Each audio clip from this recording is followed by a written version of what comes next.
Good evening, one and all. Hope you all are doing fine.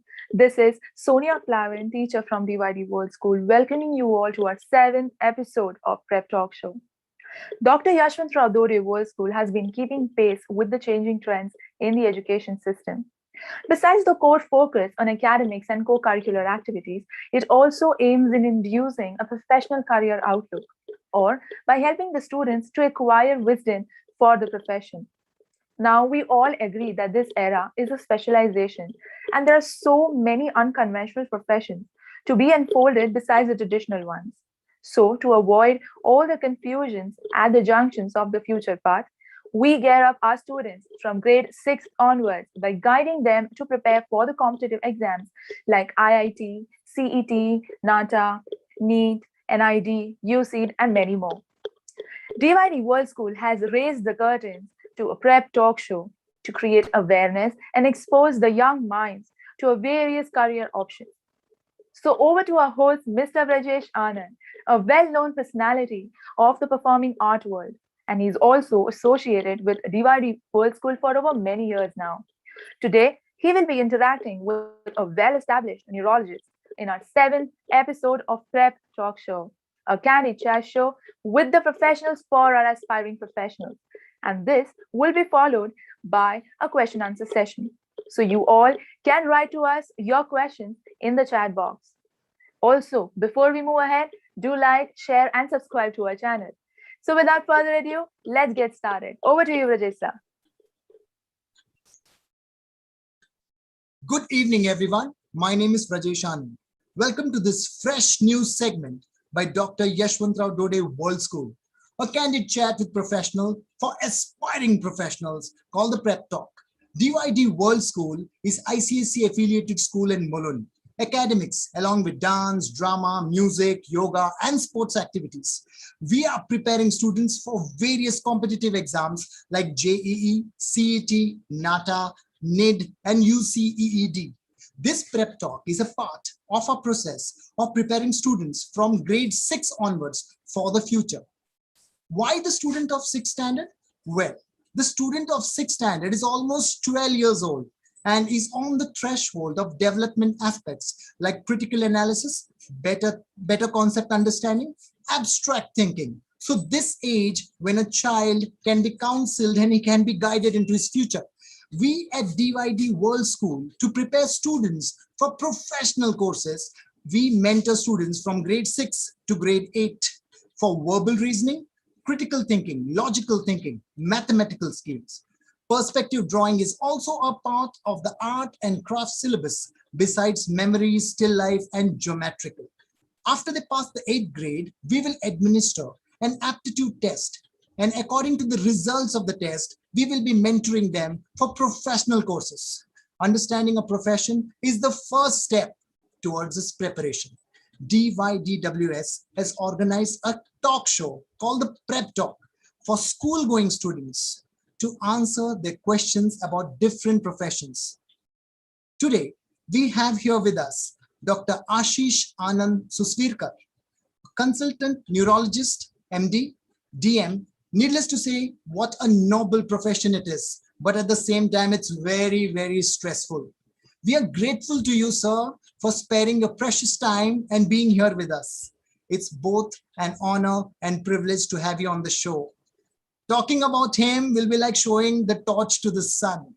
Sir, on behalf of Srimati Shweta Dode ma'am, our chairperson, Shri Rajesh Dode sir, our secretary, and Dr. Piyush Darasaran ma'am, our academic director, and the entire management of Dr. Yashwantrao Dode World School, I welcome you on board the Prep Talk.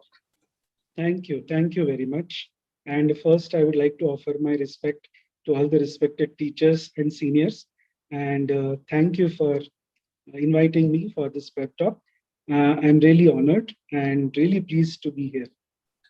Thank you, sir. Thank you so much. Sir, we have loads to ask to you because you come from such an interesting and such a different profession that we have interviewed so far. We have had architects, we have got so many sports doctors, and we have got so many people, but we have never had a neurologist coming on the hot seat. So today we have loads to ask to you, the school, as well as the students, as well as the people and the parents who are watching you live now. Sir, before we head into anything, I would like to know, how did you take up this profession?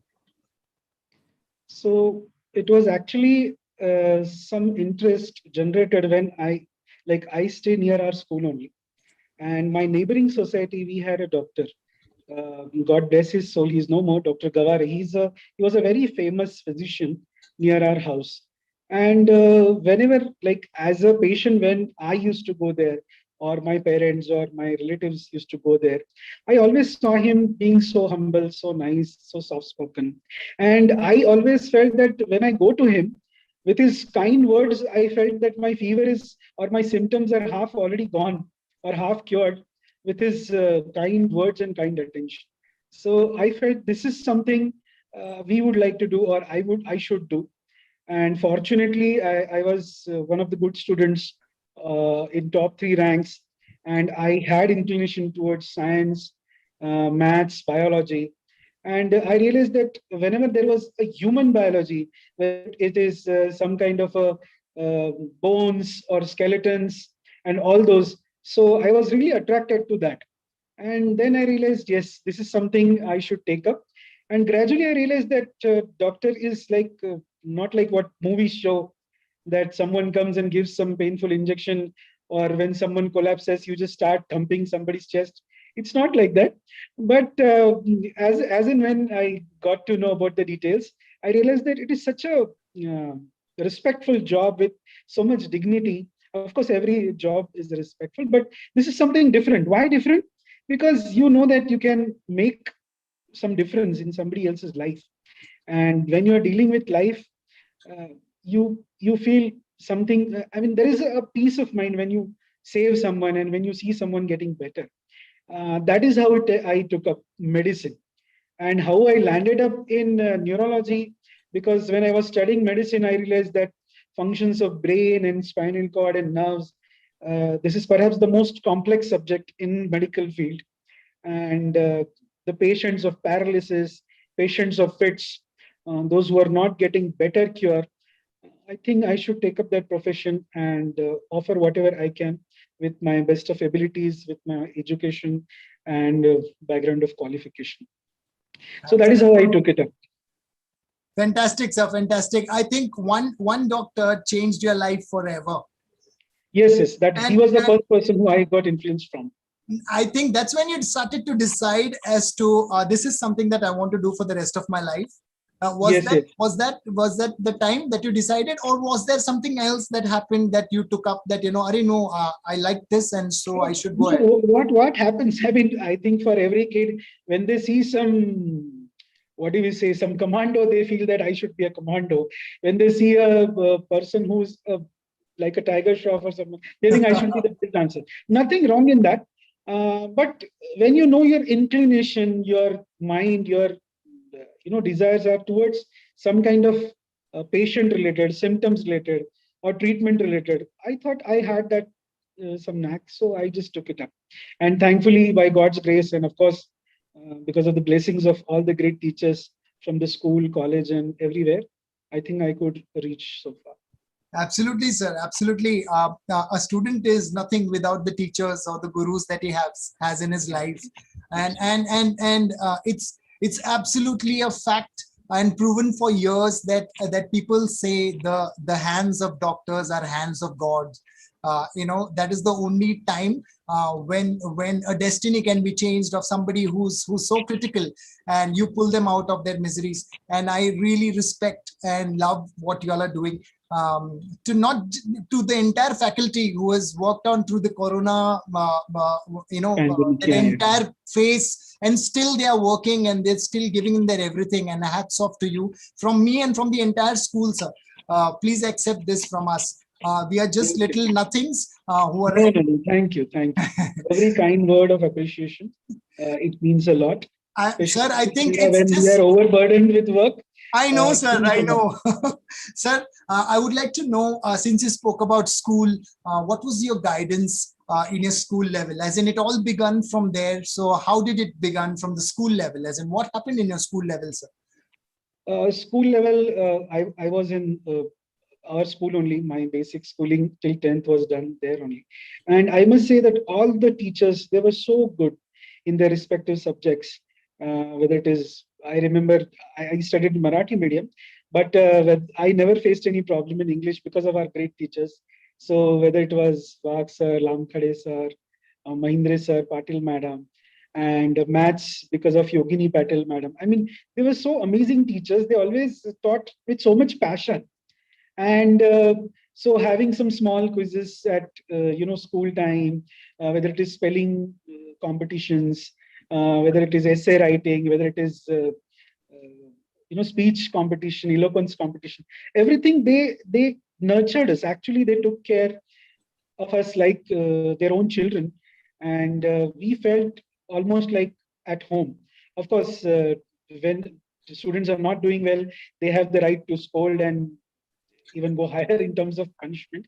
But they were really kind and they taught us so well. I think that is where I felt that whether it is science projects or they even encouraged to do projects, science experiments in the school or at home, where it was really at minuscule level. Even if it is a very small experiment, they encouraged really well. And that kind of motivation, I think, triggered the interest in science and then I would say for the medical field. And I must give a lot of credit to our school teachers. Absolutely, sir. Absolutely. School is where it all begins. Sir, one thing that runs parallel to the school and parallel to the passion or parallel to something that we want to do for the rest of our life is our family. Sir, what and who or anybody in your family who said that, no, you can go ahead with this, or anybody who inspired you to take this up? Except for that, for that one doctor who changed your life forever. Anybody in the house, anybody from your immediate family, relative, or anybody who So, inspired you or supported you on yeah. in your field? Actually, I have eldest sister and elder brother. My eldest sister, she also studied. I mean, they both have studied from the same school. And my eldest sister, she was also. I mean, I must say, she was a brilliant student, and she had a lot of inclination towards science. And when I saw her doing all these projects, and she had put all the diagrams of all the bones during her school and college level in our home on the wall. So I was really impressed by her, what do we say, the drawing skills and her inclination towards this subject, liking for the subject. And that somehow triggered my interest also. And I actually belong to a middle class family, but my parents, they were always supportive. So I must say, and I must thank them that whether like any small needs or essential needs they themselves had, they really sacrificed for us and supported and pushed us for everything. Whether I must tell you that my sister's handwriting was perhaps the best handwriting in this school. And as long as she was there, I never got prize for handwriting. So I was happy when she left the school. And my parents, even if it is a costly fountain pen, they knew that my child needs it and he likes it and he will do better. So all these small, small things, I know every parent would do that for their children. But yes, coming from a humble background, I must say that they really supported very well.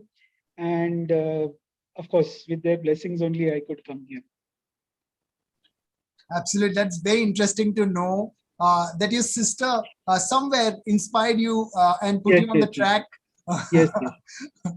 Fantastic, sir. Sir, please kindly share your experience at the preparatory stage when you are just taking as a neurologist, sir. See, preparatory stage, it's at multiple levels. It's like how you go from 8th, then you go 10th, and then 12th, and people say you go to a UG and PG. So after 12th science, of course, I realized that I wanted to do medicine. And for MBBS, if you know now, at every stage, for all the professional exams, there is an entrance test. So for MBBS, there was an entrance test. For after MBBS, I decided that out of MD, where people do a job of a physician, and there are other options that is called as MS, that is a job of a surgeon. I thought that my body type and my temperament is more suited for the physician's job, and I decided that I will do MD. So even the preparation for MD entrance, and then after MD coming to neurology, I think preparation is different at every level. And as you go ahead in that particular subject, uh, the kind of entrance test, their questions, their types, their difficulties, it keeps on going higher. But I must say that only when your basics are strong, you can go higher. So when you know that uh, at school level or at pre-undergraduate level, your foundation is very strong, then you actually can think of going higher. You know that your feet are strong enough to climb up all these difficult mountains. And I was lucky that like I studied my BM in JIPMER, which is an institute of national importance, INI. So INI are those institutes. I think people must be knowing IIT, IIM more commonly. Those are engineering and management based student like faculties or fields where institute of national importance we know. But for medical fields, JIPMER, AIMS, PGI, these are the institutes. Those have the tag of INI, and getting through these institutes is very tough. But I must say, because my foundation was strong, I could get through it. And of course, there are some failures because the seats. If you know, for my uh, college, for my institute, yearly there are only 2 seats. So if somebody is getting 100 marks and somebody is getting 99.9, all the 2 seats are gone. And third, if it is 99.8 or 99.7, even if he is considered as really, I would say, that great, because of that particular day and that particular exam's performance, he will not get through. So people keep fighting. We should keep fighting. And if not this year, of course, next year, we should keep striving. And if your goal is set, then we must keep working hard towards it. And yeah. Excellent, sir. Sir, I'm a little inquisitive to know, a little off the question. You said my body type and my temperament. Yes. Sir, what does that mean? And what was the requirement as my body type and my temperament? Because basically I have only heard boxers talking like this. Yeah. No, what happened? Hello. Yes, sir. Yeah. No, what happened on at during my 12th standard final exams, I started getting backache, and it was more of a mechanical and postural backache. And when I entered MBBS, and during the MBBS ward rounds, during the patient care, during my internship, I realized that if I stand for very long hours, my back starts hurting. And of course, when you have pain, your performance decreases. Absolutely. And when there was an option that whether I should take surgery or orthopedics, orthopedics is a field of bones and bone surgeries. So I decided that if I'm taking that up just for the interest and without knowing my body type and temperament, I think I will not be able to do the best, or I will not be able to do justice to my profession and, of course, to my patients. So there I realized that I should take up the job of the physician. And of course, that is equally important. I'm sorry I went off track, but I just wanted to No, know no, the no, details. that is quite pertinent.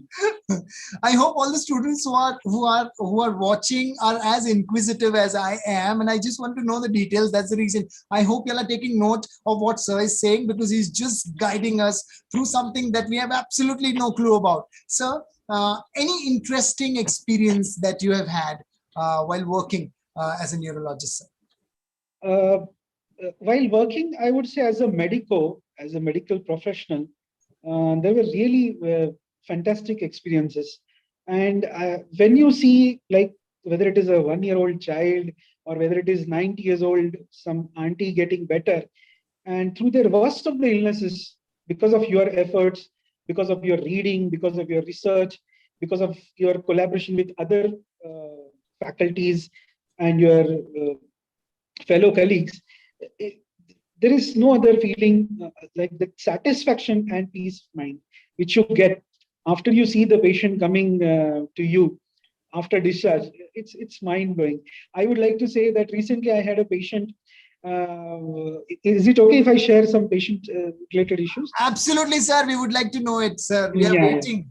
So recently I had a patient who had some difficulty in breathing at home at 5 o'clock, and they went to some XYZ place and then another place.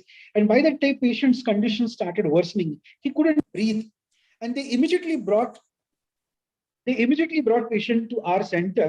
And you won't believe, the only movement the patient had was just the eye blink and the eyebrow. Rest, his even eyeballs were not moving. He could not move his head. He could not move even the finger or a toe of his body. And patient getting so bad within such short span, and they did not have any history. He's like, there are no addictions. He's such a gentleman. There is no history of any such preceding fever, trauma, nothing. So we were all like puzzled what exactly is happening. And because it is a rare phenomenon, I was kind of asking them, is there any history of poisoning or any snake bite?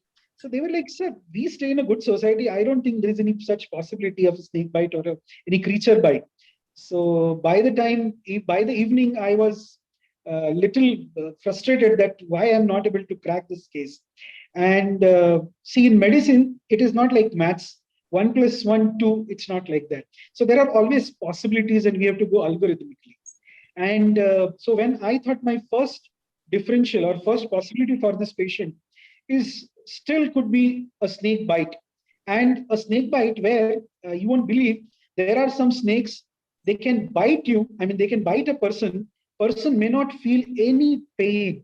There may not be any fang marks, and suddenly they will get paralyzed, every body part getting paralyzed. And this is the same thing happened with him. I started anti-snake venom therapy in the night for the patient, and I warned patients' relatives, please search. I know you are saying that there is a remote possibility of snake in your society. Please search, because you have small kids at your home and in the surrounding. And they searched, and night 1 o'clock, I get a WhatsApp message, sir, we have found a crate, a type of a snake. And this is the type where you get painless snake bite, and patient gets the neuroparalysis, right? And when the patient went home after 6 days with everything all right, and when they thanked me with tears in their eyes, I also felt tears in my eyes when I saw him so happy. So that is how the experience was. One more interesting experience, that a 14-year-old boy, he was a topper in the class, almost like a good athlete, sports person, doing everything well. So every time he was getting some abnormal weakness, some weakness in his right hand. And his mom thought that he's doing some drama to avoid homework and not to write his assignments. And one day they brought the patient to me, and I said, this could still be a paralytic attack.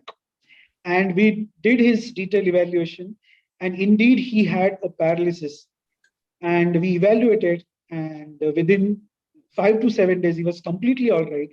And after that, he has never suffered any such attack. So all the mental and physical, the clouding, what you get of the fear, the pain, all those things got cured. And those are nice experiences. One more thing I would like to tell, that as a medico, I had an opportunity to escort our Honorable Prime Minister Narendra Modi as his health team. Of course, not during his Prime Minister tenure, when he was Chief Minister in Gujrat.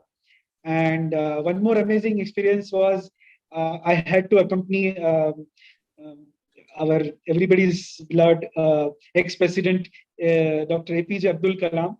So I had an opportunity to meet him, and he was such a kind soul. When we had an opportunity to meet him, as a protocol, we are supposed to shake hands, but I couldn't stop myself and I touched his feet. And he was very, very kind, and he blessed us. And very nice experiences. I must say, because I am in this profession, I could see such patients getting well, and I could meet such great personalities. So yeah.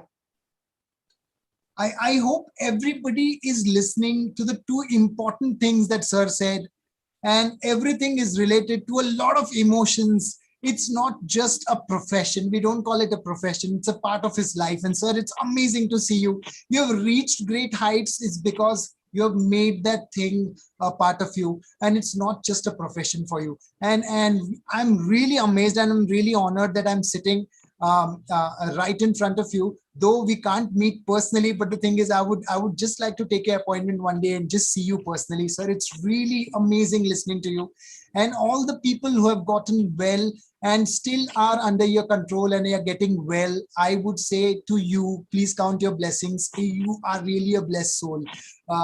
So kids who are watching this, it's not just about what you pick, it's about how you do it and what you put inside it. And this is the example, and Dr. Ashish is the example that we have got, and we're really honored. I really want to thank Dode sir for this particular thing, because it's very emotional, and it's very exuberant that I'm also sitting and interviewing somebody as huge as you are, sir. Sir, I really want to thank you once again from the school for coming and taking out time. I know how busy you are. It was very difficult to get you on the phone, and I thank you for coming here, sir. Sir, as we all know that the basic academic foundation was laid at our own management. Your own management, that that you are associated with us when you are little, at Srimati Nalini Dode Vidyalaya, and you've seen the changes. Sir, can you please, in little thing, as however you feel, share your own school guidance and experience, sir, whatever you have received from the school? Yeah. So I must, of course, I would like to also thank Dr. Rajesh sir at this juncture, because you talked about him. And Yashwant sir and Dode ma'am, we of course had very little interaction with them because they were too senior at that time. But of course, very little experience, but we had a very nice teachings from them. And for the school, I would say that it is really growing leaps and bounds. And I am really amazed the way you all are doing such great work, inspiring students and bringing their talents out. And that is a great stuff. At my level, I will again say that all our teachers were really, really great human beings first, great teachers. And I remember once I wanted to go for a picnic, and that particular day, I did not pay my picnic fees, but one of our ma'ams, our maths teacher, Yogini Patil ma'am, she said, I'm paying your fees today, you pay it tomorrow, and something like that. So I was like, teachers are so nice and kind and everything. So yes, other than teaching, whether it is Ganesh Utsav, which we have in our school, and all the extracurricular activities we have, whether it is drawing, whether it is singing, whether it is dancing, whether it is crafts, handwriting competition, everything what they're doing, I think somewhere it pushed us, and it was really necessary. Not just studies and mugging up things, bringing other things out is also equally important. And at our school, it happened very well. And I'm really, really thankful to all those great teachers. Absolutely. I thank them too, because looking at a few senior teachers, I also got to learn a lot. And Rajesh sir is always there every single day, guiding and teaching us and showing us the way and enlightening us with newer things and newer possibilities. Sir, now you once being an aspiring medico and then became a doctor, and now you're an established neurologist. Sir, how was this walk that you have taken right from there to here? Were there a bed of roses? Were there only thorns? How was it? As in, was it the way you wanted it? How challenging it was? How rough it was? Is what I want to know, sir. It was really rough and tough. Not easy, not easy. Getting into medicine, getting into neurology, and then studying fellowship for movement disorders. So I always wanted to learn more. One fact I would like to tell you: the word doctor means teacher. The word doctor, docere, the Latin, it means teacher. And I mean, in those days, a doctor is the one who would tell others, okay, eat this, drink this, avoid this, and you will get well. So in a way, they were spreading awareness and teaching others how to take care of their health. And as I told you, I loved this profession and I wanted to excel in at every level. So when I did neurology, people said that already taking neurology itself is a tough job. Why you want to go again for the fellowship? So I said, if I learn more, if I gain more knowledge, definitely there are people with rarer diseases, uncommon diseases. They also need care, and that part also can be covered by someone who's doing that subspecialization or super specialization. And it is very tough. As I told you, getting a degree from Institute of National Importance, where you have only 2 seats per year, and the fellowship which I did, that in entire India there are only 2 institutes, government institutes, Institute of National Importance. They are offering the course, and if you count the qualified, certified movement disorder specialist or movement disorder neurologist, humbly I would say that I am one of the only 5 in entire Mumbai and Gujrat. So, but yes, I had that zeal that I must go ahead, I must explore that path. And yes, failures were there. I must tell you that when I applied for fellowship, uh, there was only 1 seat, and I came second. So I felt really bad that why I could not get through. Of course, someone must have done. It's like somebody is scoring century and you scored 90 runs. But yes, that's the hard fact of life. But the path is tough. Courses are tough. You have to go to different locations. Thankfully, my MBBS was done at Grant Medical College, JJ Hospital, Mumbai. So for me, only difficult journey was hanging in the train, standing in the train. But after that, when I went in All India, through All India quota, I had opportunity to go to Gujrat, then go to South. So different people, different cultures, different languages, different work patterns. It is tough. I mean, if I tell you during my MD time, uh, perhaps I had only tea and Parle J biscuit as my only meal in 24 hours. And during DM and all, it is really hard. I'm not discouraging or frightening the students, but be ready for that. If you're climbing some mountain, you know that how much difficulties you're going to face. Same is with any course, but a bit harder, I would say, with medicine or neurology. During neurology, our emergency duties will go up to even 36 hours, and you will get only 2 hours some nap in some chair if you're lucky. But yes, the path is really tough. But I must say it is very satisfying. At the end of the day, when you see the results, when you know you're dealing with the life and you are standing in between life and death, and that is really satisfying.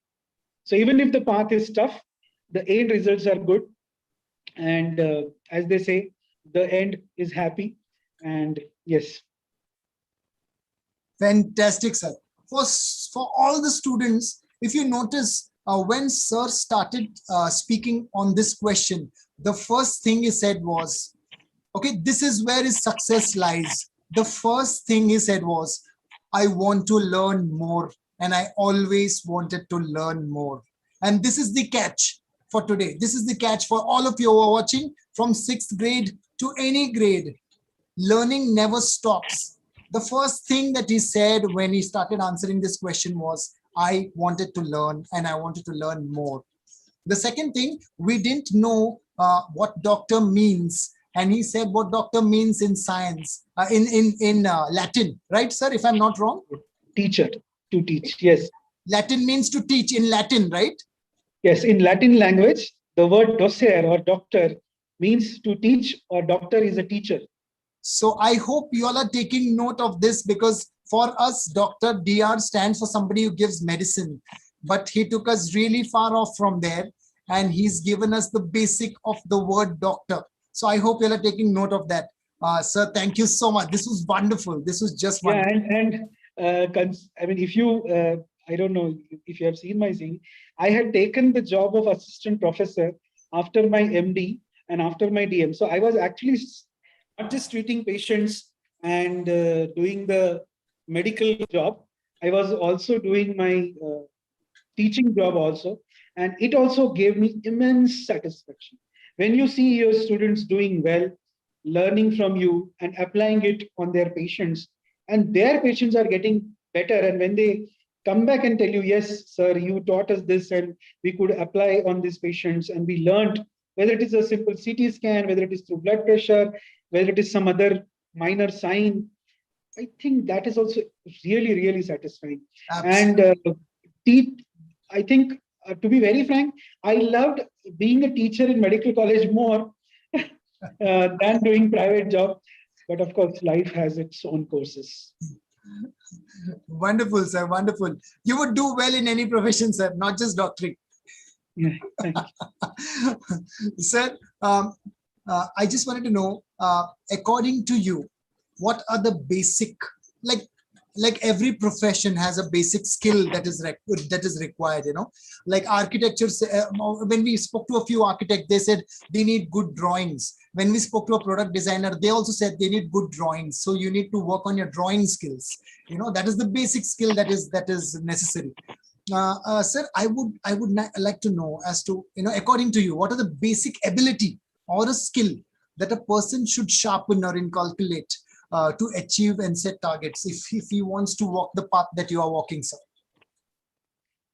I think some basic qualities are there in every student or every person. But where is his interest?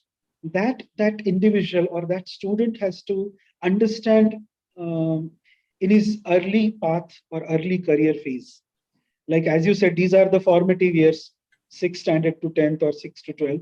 In those years, if they understand where their interest is, and in that interest also, in which part of that they are excelling.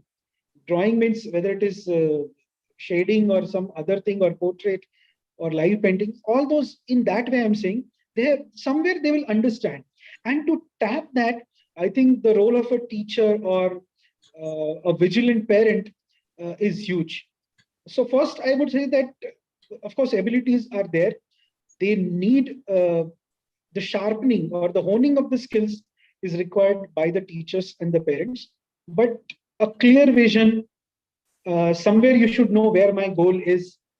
And I think that will help. And hard work and good guidance, there is no substitute for this. So hard work is definitely there. But having a clear vision where my interest is and which way I would like to go, that I think is very much required as a basic thing. Sir, our little champs have started writing to you and they would want to Yes. know a lot of things. Yes. Sir, I'm just reading out one question which has just popped out here. Mhm. They have written, is MBBS study hard? How do you remember so much amount of information about the human body? Okay. So I will give you two aspects for that. Please know that our brain is, I would say, it's more than a supercomputer. Okay, so trust your brain, trust your abilities, capabilities, your memory, and your efficiency. You will do that. Now, see, you don't have to remember every nook and corner of each word and each phrase of the medical books. But yes, like uh, there are some important things which are like you should never miss. And then there are some very rare things which perhaps, as a doctor, I must say that there must be many syndromes or many rare diseases which even at this stage I may not be aware. They may be in the evolving phase, or they may be seen only in one or two families in this entire world and written in some different book. So basic, what you need for your course or your study, you must know that. And even if it is vast, if you have interest, you will know that. It's like if you know your favorite movie, you know what your favorite hero wore in the beginning and how he punched in the end. Similarly, for your books, if you have interest, you will know that. And trust me, there is nothing more phenomenal and mesmerizing than the human body and its physiology. And once you start seeing it, once you start learning it, and parallelly, when you start seeing that what you're reading, what you're doing to your patients, or if you read something about even the common diseases at your age, and if you tell your parents or your relatives, and if they apply, and if they feel better, and if they tell you, yes, my dear beta or beti, you told me this and I'm feeling better, you know, yes, you did something right. So trust me, it's not about the number of pages. Yes, our books are bigger. We have 2 volumes, 3 volumes, 10,000 pages, 20,000 pages. and equally costly, 20,000, 30,000. But that is all secondary. What you need is your basic interest and motive, that why you are reading it. Is it just to pass an exam, or is it to cure your patient? Definitely, you will read better, longer, and remember more if the motive is clear. Fantastic. I hope the person who's written this has got his or her answer. Sir, the next question reads, what is the differentiation between a neurologist, neurophysician, and neurosurgeon? Okay, this is an interesting question. I think this basic, I would like to clarify. See, when you are doing a basic MBBS course as an undergraduate course, you have basic knowledge of minor surgeries, like taking sutures. Sutures means stitching the wound and all that. 1 second. Sure. Yeah. And basic knowledge of common diseases, whether it is heart attack, whether it is malaria, whether it is cough, cold. There's so many diseases. At base, undergraduate MBBS level, you must know that. And when you want to go ahead, so whether it is a job of a physician where you're treating the patient without opening or cutting open his body, that is the job of a physician. If you are getting chest pain, and if I'm giving you a medicine and your chest pain is gone, you know that, okay, at this point, my heart attack is perhaps prevented. Or there are some injections which are to be given within the short span. If that is given, you know your heart attack is stopped or prevented from further damage. This is the medical management done by physician. So that is also called as, if you take my job, so neurologist and neurophysician, they do the medical management part.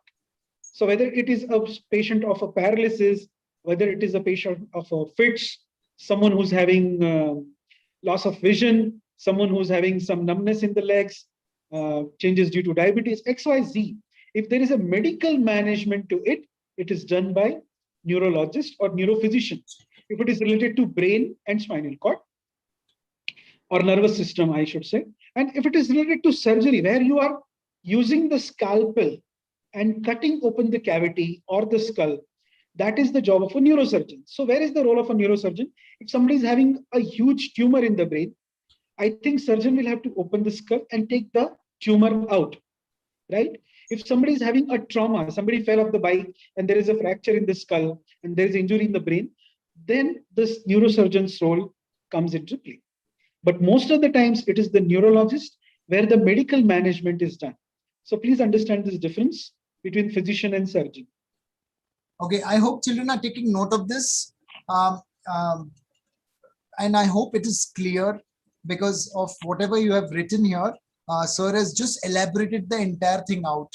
So moving on to the next question, they would want to know, what is your daily routine like? Daily routine like, okay. I think after becoming the consultant, it is relatively easy. Previously, when I was in the student phase, that was really tough. But as of now, if you count the routine, morning I get up, I will have a lot of messages to see in terms of patients' reports and their feedbacks. So I will address them immediately on the phone if they are non-urgent. If they're urgent, of course, there are calls happening at any moment. Second, after my minimal workout and getting fresh and having my breakfast, I directly head to my hospital, where first I take my ICU rounds, because ICU is the place that is called as intensive care unit. You know, all your serious patients are lying there under treatment. So first I take the round, I see what issues are there, what needs urgent assessment, what are to be done on stage 2, stage 3. I do that. Then I come to my OPD, all those patients who are waiting for outdoor assessment on visit-wise assessment, I see that. And once OPD is over, sometimes OPD can get over at 2, 3, depends on that number of patients. After that, I have my lunch. And during lunch also, if there is any issue on phone in terms of messages, I address that. And in the evening, again, I come back to hospital, take my ICU rounds, and there are patients in the emergency ward, so I address them. So it is like patient, patient, patient. And when I go home, if my parents are awake, I try to talk to them and see that if I'm able to fulfill my duties as a family person also. But I must say, see, if you see a soldier, soldier is always on their toes, holding their gun, defending our country. If you see our police and all people in uniform, so I think duty is first. When you are in such professions, duty is first, family life comes second. And you never know what time you'll get the call. It is night, 2 o'clock, 3 o'clock, 4 o'clock. So be ready for that and accept that as a part of your profession, and you will do great. Wonderful, sir. Wonderful. Absolutely wonderful. You need to build a character to be in this profession as well. You just can't be a professional all the time. And Yes. I just love the way you're loving your job and you're just into it every time you get a call and every time you face like a fresh challenge. Yes. Sir, I would want to know, coming back to your school life, sir, I would just like to know one thing. Generally, if I look at myself as a dancer, I feel that, अरे हमारे school पे ना wooden floor रहना चाहिए था, and we should have had mirrors in the front, Yeah. and it would have just added a little more thing into our lines and our dancing abilities, So what do you feel during your schooling days? What was that one factor that was missing? If you feel that, oh, that would have been there, it would have helped me even more. So what, according to you, is that one factor which was missing during your school days? Probably in school, or probably in your life, or probably anywhere that you went. I think if you consider our routine subjects, additional extracurricular activities, science projects, and everything, I think most of the things were covered. But that era, we did not have mobile phones or internet and the advancement of technology. So the amount of information, see what you hear, auditory perception is one, but the audio visual perception gives you, it has a more impact. Absolutely. And it penetrates in your brain easily. You can imbibe that easily. So I think the lack of technology, the era was different, of course. We cannot find faults in our schools. But the basic computer training and all, I think we had in our school. But the technology wise or the internet wise, like now you can see even the 3D brain and everything, all those models.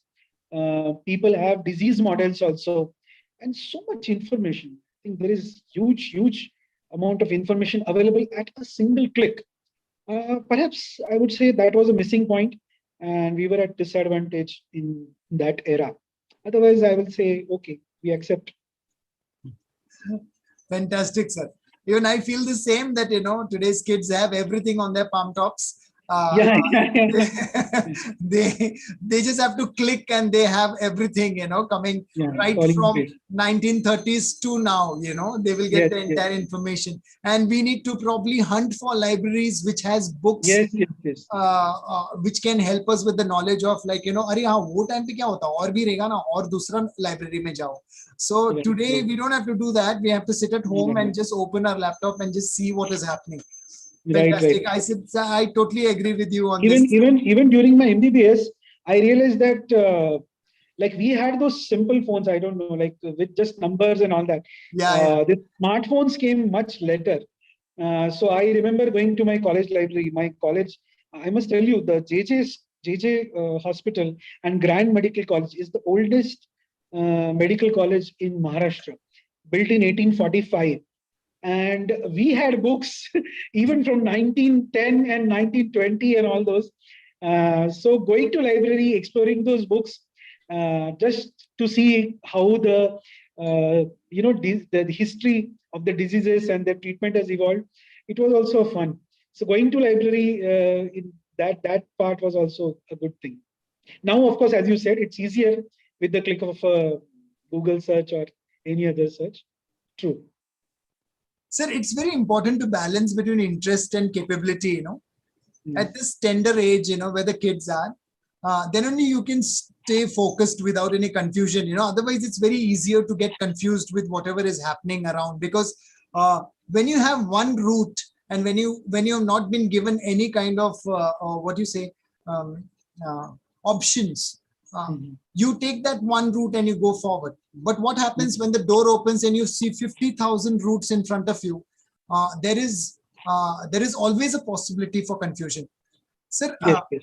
sir, for competitive exams on the basic level, how should one prepare themselves? Because what is happening today, they've got a vast amount of things helping them to grow further. But how will they prepare themselves for the competitive exams, sir? I think first thing, as I said previously, and I'll just reiterate, that one must find their own interest. The interest could be broader, but then to narrow it down based on the guidance from your parents, from your teachers, of course, because teachers are the ones who will, know that where exactly sports is a vast field. But whether it is football, whether it is basketball, whether it is just table tennis, chess, that inclination you will find out. And in football also, whether you want to be a striker or you want to be a goalkeeper, that everything you will come to know as you proceed in that particular field. So first you see where your broader focus is, broader interest is, and please narrow down on that. And only when you have keen interest that, yes, I know I like this subject or I like this particular entity. And when you know that I want to sharpen my skills or I want to do better in that particular subfield or the branch of the field, then I think you can excel in the field. And there is no substitute and no other way but to do your daily. I would say the practice. Practice makes human perfect. So practice your keen interest and doing it again and again. So whether it is when you see a father is singing well or father is using good music at home, I think children also kind of they also want to sing, or their interest also kind of goes into that particular zone. I mean, nothing wrong if father is listening to classical and child is listening to rock. There is nothing wrong, but at least you know that at this age my interest is going towards that. So of course your desire to make it sharp is very much important.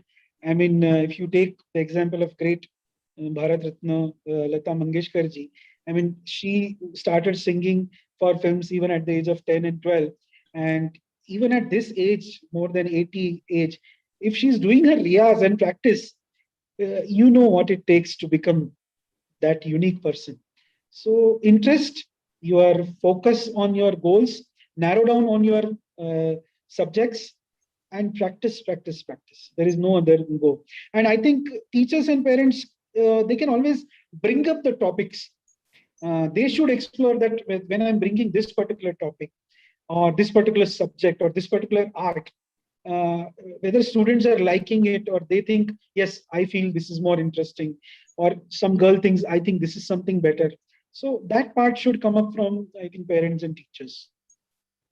I think this is more for the students who are thinking that just taking up a subject is important. No, just putting your heart and soul into it is as important. Is what sir is trying to say, and sir has said one word 4 times: practice, practice, practice, practice. You need to practice whatever you pursue, and also there is no substitute to hard work, is what he's been saying. So we take these very seriously, sir, and we will work on this, is what students would also like to tell you. But since they're not here, I would like to convey that to you. Sir, our little champ has written here, what are some habits one should inculcate in their routine to avoid developing neurological problems? Okay.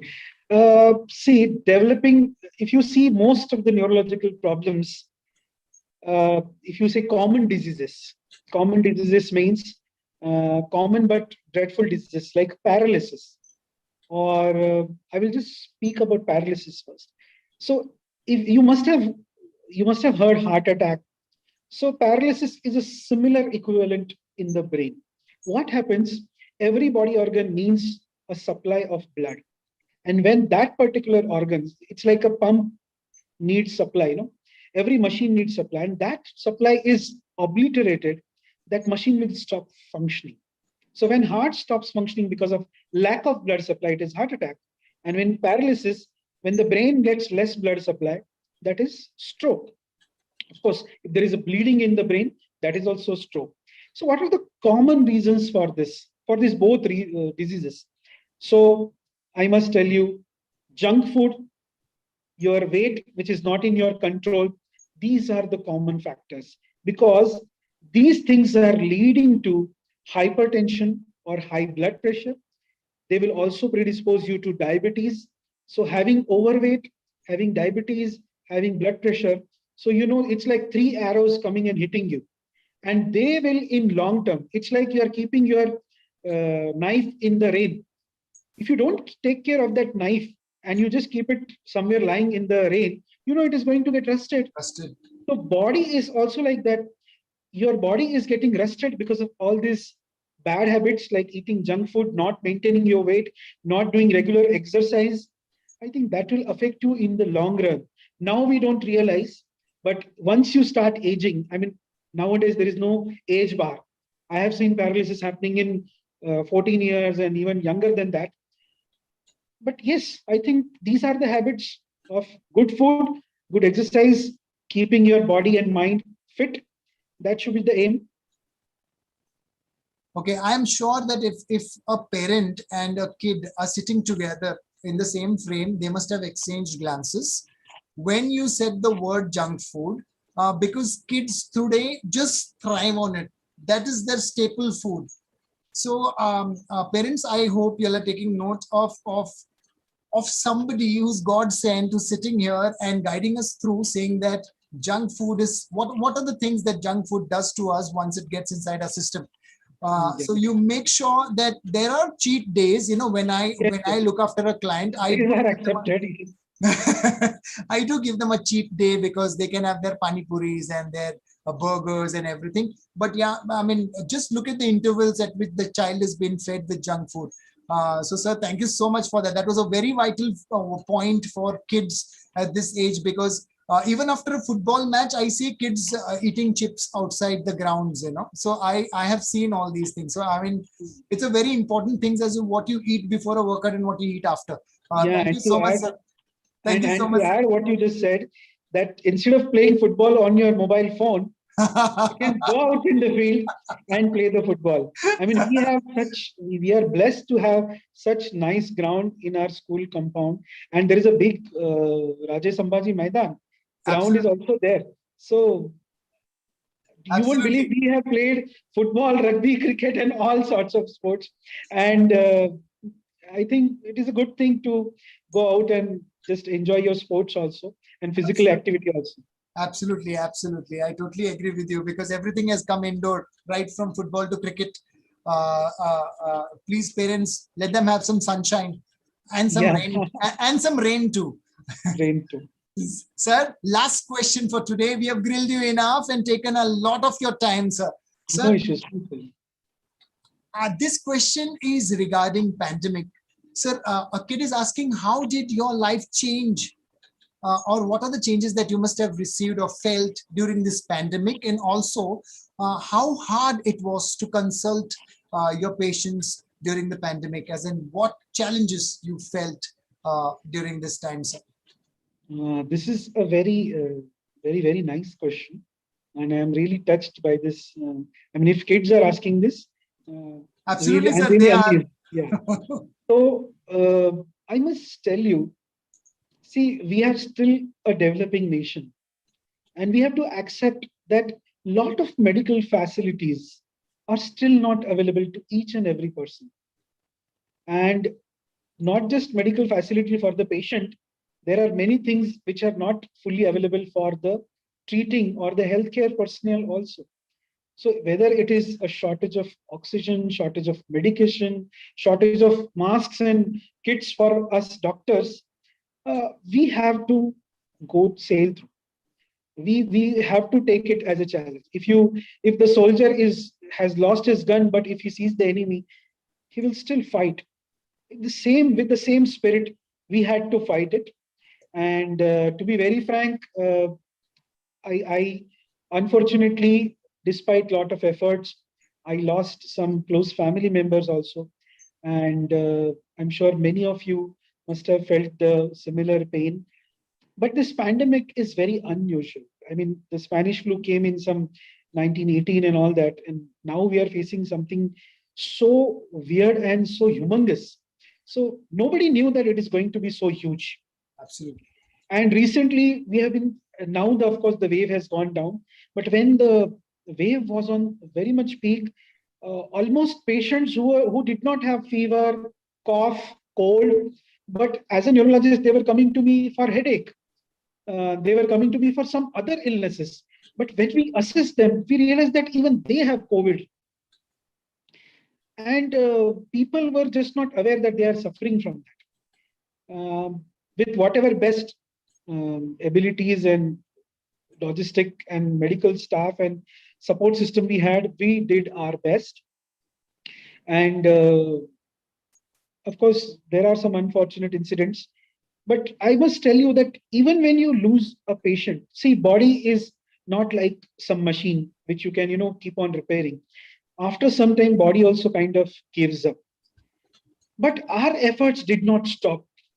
And when we lost a patient, I must tell you, there were relatives coming to us with tears in their eyes and telling us, Doctor, we know that you have worked really hard for our patient. And I know we have lost the patient, but we appreciate your efforts. So, yes, your efforts are counted. And it was really difficult. I must tell you, I was almost constantly on phone, constantly in hospital. Uh, difficult. I know, sir. But I think with everybody's blessings and support, we are able to move on, and we must move on. Sir, we are sending a lot of white lights and a lot of prayers and wishes to you and your family so that you remain at the top of your health to look after the unfortunate one who can't keep up with their health, and you bring them back to life is what we pray for. Sir, we hear MD, we hear MBBS, we hear doctor. Sir, is it only about books, or are there any extracurricular activities that you guys have seen throughout your doctorate career when you're studying it in your institutes? Is there only books that you do the whole day? I mean, new disease, so new books have come in, so have a look at it. Old diseases, so old books, so go back to it. So are there anything other than that that is happening, sir? We would like to know. Yes. I will tell you, as I told you, I was in Grand Medical, which is JJ Hospital, and we had huge amount of extracurricular activities other than studies. Of course, we had our own science fair and exhibitions and competitions and everything, but we had our sports week, we had our arts week and all that. So of course, I had a good amount of participation. I was the opening batsman in my cricket team. Wow. I used to sing, and I could get some medals in singing during my intercollegiate singing. So yes, there is lot of fun also. And I must tell you, for a medical student or any profession, when you are really too much overburdened or overloaded with studies and books and everything, you must take time out. Even if you see, I may not be dancing on the stage, but supporting my friend, shouting and cheering for my friend is also equally very joyful. So I think our students must learn that. Uh, Being there, yes, participation in every format. I will tell you an example of my friend. He's a orthopedician. So he did not know dancing. He was not good at singing, but he was good at handling crowd. He was good at handling, logistical issues. So he did so well. So participation is very important, and you need not get the first rank or second rank, but participation is very important. And extracurricular activities, whenever you get opportunity, please explore that and enjoy that. Fantastic, sir. Fantastic. You took us to a journey from school to Honorable Prime Minister Narendra Modi ji's place, to our ex-president, Honorable Sri APJ Kalam sir. You took us from all over to your hospital, to what you do, to the pandemic. And yes, I would like to, before I conclude, I would like to say on behalf of our school, behalf of our management, behalf of our secretary, our chairperson, and our academic director, I would like to express our deepest and the heartfelt condolences to all the families who lost their loved ones. It is not easy, I know, at this point, but to all the doctors, to all the medical staff, to all our cops who are there out there and helping, and delivery boys, everybody who did their job during this pandemic, the school salutes you, sir. Please accept our little gratitude to you too for doing such an awesome job and saving so many lives. And I pray to the Lord above that He gives you so much power that you just don't stop and you just keep going.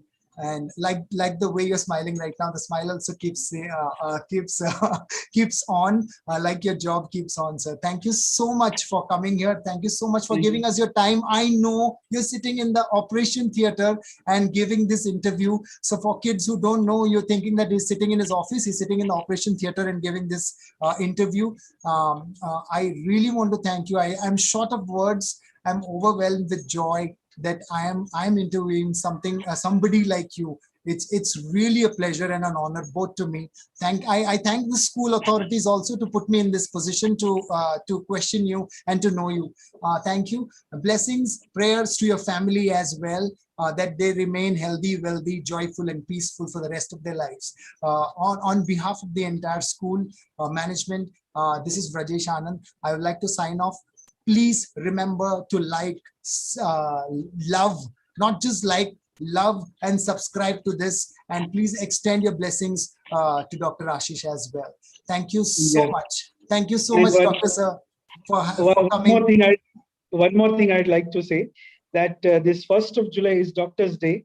So maybe the school and all of you can take it as some kind of a function or something where students kind of do a role play, or they keep one particular day of the month to discuss about the diseases or something.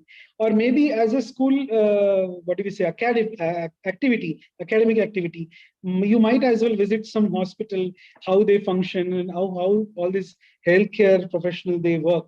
Something of that sort can be done. And I wish everyone all the very best. And thank you. Thank you, sir. Thank you so much for your time. Over to you, Sonia ma'am. And thank you, audience, for listening and writing such beautiful questions to sir. I hope all your questions have been answered. And sir has taken so much time out. On behalf of you as well, I would like to thank him. Thank you so much, sir. Have a wonderful year ahead and all the very best for your future endeavors. Thank you so much. Thank you.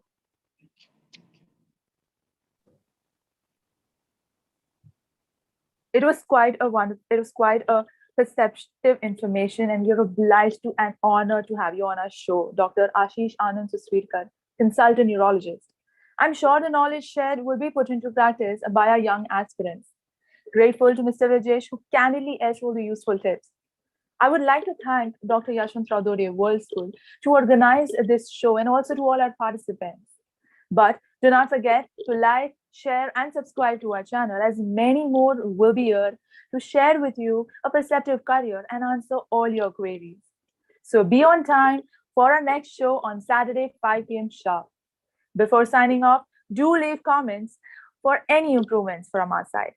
Thank you all for joining. Stay safe, stay healthy. Sayonara.